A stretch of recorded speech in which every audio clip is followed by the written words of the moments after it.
කොඳු වල තිබෙනා වූ කුදු වීම, ඒ වගේම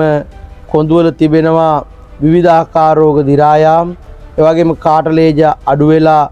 ඒ අස්ථි වෙනස් වෙලා දිස් වෙනස් වෙලා ඒ අය ඊටාම වේදනාවෙන් ඉන්නේ සයිටිකා රෝගය, බුද්‍රසි වායුව, ඒ වගේම කොඳු ඇටපෙලේ පැතිකුදේ, ඔටුකුදේ, සයිටිකා ආදී ස්නායු තෙරපීමෙන් හටගන්න සියලු රෝගات, ඒ වගේම සමහර අයගේ කොන්ද සම්පූර්ණයෙන්ම අපි බලනකොට දි รา පත් වෙමින් පවතින එවැනි කොඳු අපි සුවපත් කරලා දීලා සත්කම් නොකර විස්කම් පාලා තියෙනවා. ඒ නිසා මේ වෙදකම විස්මිතයි විශ්වකර්මයි, ඒ කර ප්‍රතිකාර විස්මිතයි විශ්වකර්මයි, පුරාණ පාරම්පරික දේශීය වෛද්‍ය ක්‍රමයට අනුව හෙළ වෙදකම ජාත්‍යන්තරයට අපි අරගෙන ගිහිලා තියෙනවා. ලෝකයේ රටවල් වලට අරගෙන ගිහිලා තියෙනවා.